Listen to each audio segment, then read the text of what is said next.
All right, so on this episode, we got the Buick back up in the air. Let me show you what we're working on. So, I've got sway bar bushings, sway bar brackets, and end links. So we're finally gonna get all of that taken care of, lock in the steering and suspension on this car, and then it'll be done. I also want to move on to the rear end and get those fluids changed. It has not been changed since I've had it, so 30-year-old gear oil, it's gonna smell great. But yeah, let's get right to it.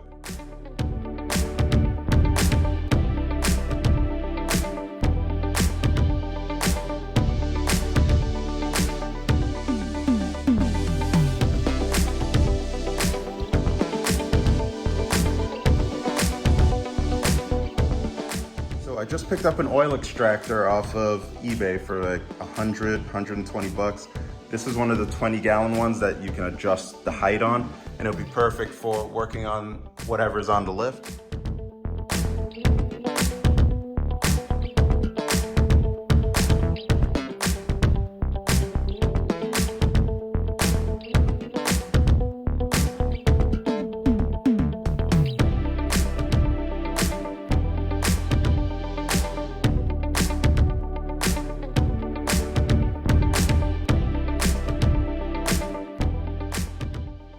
Hey everybody, back in the shop today, working on the Grand National, and today I am working on pinion seals. I'm going to reseal the rear end and fill it up with brand new synthetic fluid. Now, let me take you through the parts that you'll need to do it right. So I'm working with Valvoline 7590 full synthetic. This also already has the slip additive added, so you don't have to add that 3 to 4 ounce bottle from GM. I have Seal 2043. This is my pinion seal and it's leaking on mine, so replace it if you need to. While you're at it, you might as well just for cheap insurance. This is the Velcro gasket for the diff cover. I'll be replacing that as well. You need a pinion puller. You can also use a flat blade screwdriver and a hammer if you need to, but this makes it a lot easier. 32mm socket, 11/16 paint pen for marking your yoke, impact for taking it off, and I'm also using a steering wheel remover set just so I can use this piece. This will allow me to take the yoke off. It's press fit. So here's everything you need. Let's get back to the car. So to start off with the pinion seal removal, you'll need that 11mm or 7/16 socket to loosen up the bolts that go on the caps. There are 4 bolts in total. Once you get those off, you can mark the drive shaft location just so you can get that U-joint out and the drive shaft off. Also use a pick tool so you can scribe it right on the yoke. With that out of the way, you can start to spray down and lubricate the nut, and you can get your 32mm out and give her hell with the impact. Now count the threads on the bolt so you can make sure that it goes on with the same torque. Here I'm using my steering wheel puller to get that yoke off.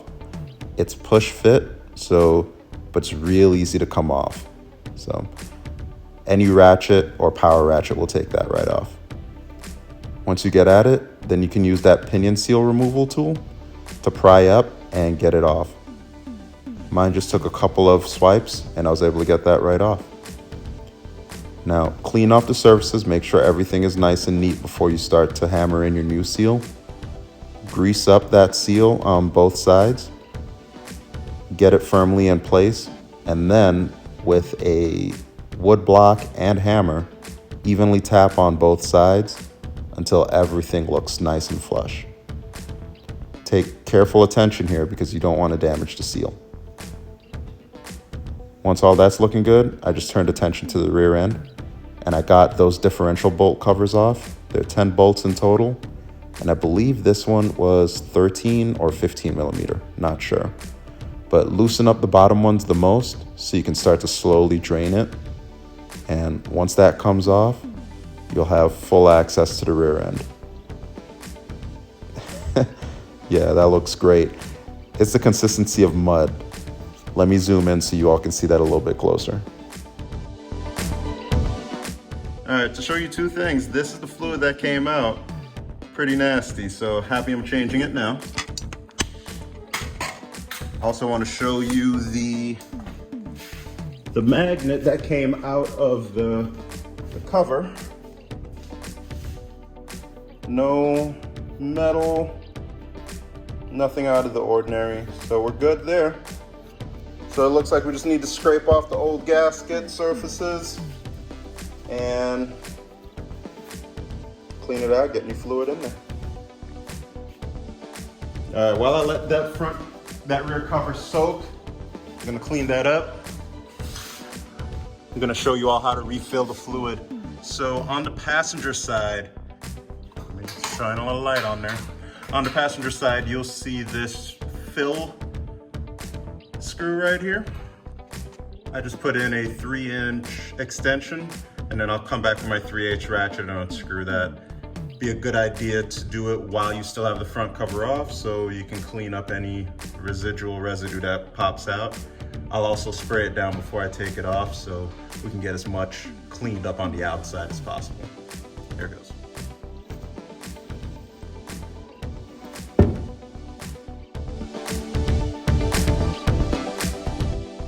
Taking a look at the interior because it needs some love. Let's see what we can finish up on it. So in earlier episodes, you saw me put these seats in. I got fresh carpet from AAC and seats from a 2012 Chevy Malibu LTZ. Had to rework some brackets on the seat side to fit into the holes on the floor. But I'm running into an issue where I mounted this seat just a little too close to the door. So as you can see, as I try to close said door, I can only get this far before it starts to contact the seat. So that's no good. What I need to do is I'll get this seat back out. I'll move the floor rails over to the left some and create that room that I need to separate the panel from the door. Also, additional things I want to work on. These sides are sticking out because the wheel arches are in the way of these backs. So I need to trim those out so I can get them to fit in just like that. I need to do that on both sides.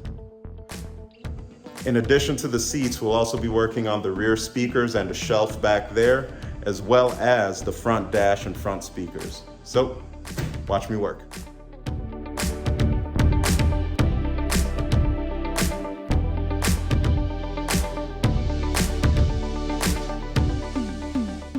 I got the rear seat off and I'm taking a look at the speaker system. Take a look at what's left of the speakers. It's definitely been somebody's home for the last few years. So if you look at this clip right here, this is how you loosen or get the speaker out. You kind of just do that and then you got it off of the cradle. As you can see, all of that bracketry kind of just holds it in. So once you do that, you're good. I'll do the same thing on the other side, get those speakers out, and I'll make a trim piece. And what I'll do is I'll make a piece right here based off of the fabric that goes on the door panel to get that area 100%. You gotta clean up first because that just looks icky. But let's do that. All right, so we got the top part all cleaned up, looks a lot better. Even cleaned up what I could of the trunk on this side. Got the speakers out. What a difference, right? So these are Sherwin Vegas. They are 4x10s, 320 watts. So they should be pumping some really good bass, some clear sound in there. Not a problem. So we'll just mount them underneath here. And we'll throw a piece of fabric that matches door panels, and we'll be all set.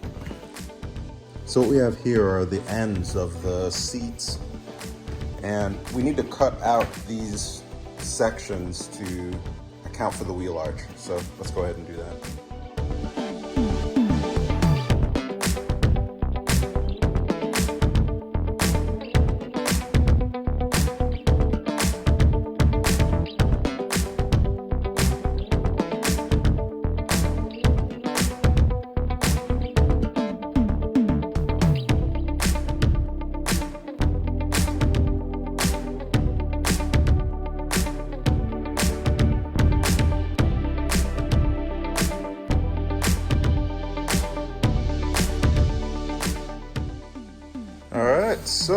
there are 2 completed end seat units, so we'll get them mounted up in the morning. We just have to make L-shaped brackets to mount them to the seat, but that's all it takes. Talk to you in the morning.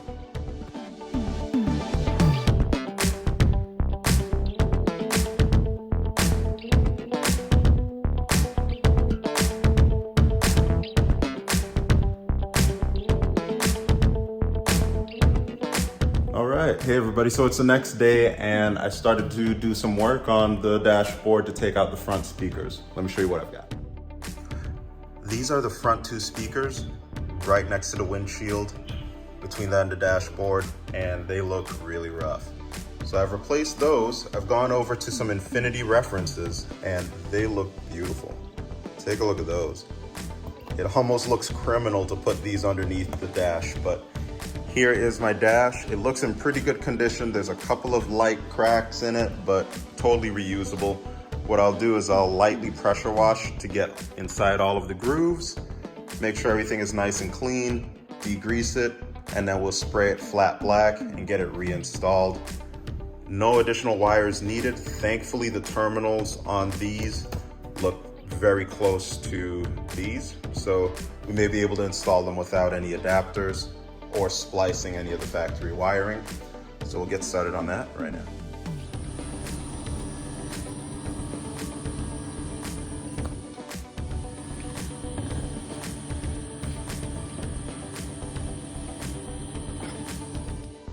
So far I've gotten the front speakers in, and in case you're wondering how to get at these 2 screws that you see here, I'm using my right angle tool on my drill.